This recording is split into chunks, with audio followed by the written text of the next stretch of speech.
Can the queen come here and try to come down and mate us? No, our bishop, of course, covers that square. I've got a lot of arrows on the screen, but it just goes to show you, whoops, you know what I just did? I just clicked the wrong button.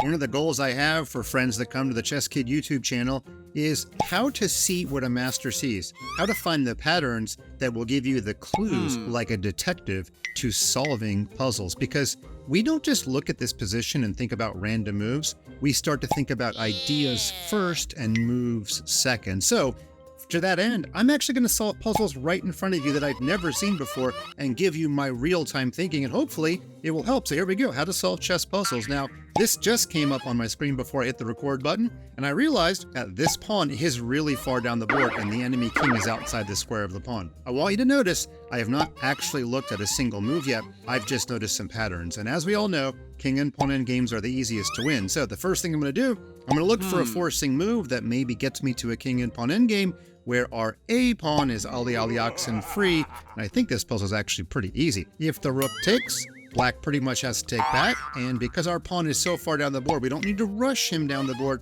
Our king can move back to D2, can stop all those C pawns, and then our A pawn should win. So there you go.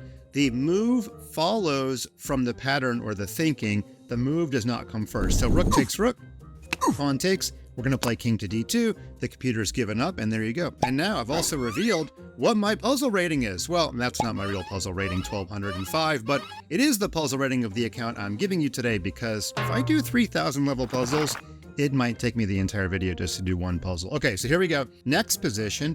All right, now our queen is in danger. It's the first thing I'm realizing, of course. Our king is also open. Now we know there's a tactic on the enemy king. In fact, I'm already thinking about the fact that back rank checkmates seem like they could be an idea. After all, if our rook could take, and if that rook was not protected by the king, or if we had a second attacker on the rook, that would be mate. So that's going to guide my thinking. Can our queen move somewhere to put pressure on this rook? Not really. Queen here is a funny idea, trying to play rook takes rook mate. But I think if we play queen here, then black will just take us, and we have to take the queen back, and our rook is kind of still hanging. Okay, so let's switch gears a little bit.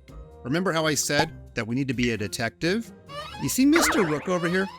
I don't see any defenders, do you? I don't think so. So if we're wearing our detective hat, we get out our monocle and our sketch pad, and I don't even know what else detectives use. A fingerprint detector? No, we're not going to need that today. But what if we start with the most forced move on the board? Rook takes rook. Black has exactly one legal move, which is to take. Then we solve the problem of our queen. Our queen comes all the way up, takes the rook's place. Remember, it's a ghost piece. That rook on C8 would not be there. It's very important to practice your calculation. That would be check, and I do not see a way black could get out of check and save that rook at the same time. Black could move the king or block with the queen, but in any case, we would take the rook. Now, a master would look even further to make sure we're not going to get ourselves mated. For example, can the queen come here and try to come down and mate us? No, our bishop, of course, covers that square. I've got a lot of arrows on the screen, but it just goes to show you, whoops, you know what I just did? I just clicked the wrong button. So I'm going to lose rating. That's just a little mistake on my part. I'm going to click retry. That way we can actually get it right. It won't count for rating, but it is important that we see on the chessboard what we saw in our brains, and there we go. Didn't get any rating points, a little embarrassing on the mouse flip, but we're going to leave it in the video because, yeah, kids, don't draw arrows on your screen because you're going to end up mouse flipping.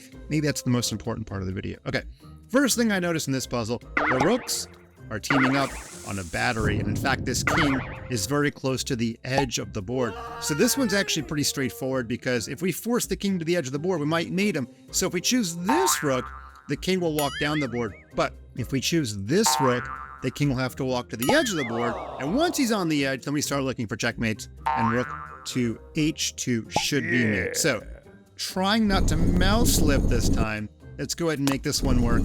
And then there's a mate. Okay, let's do a few more.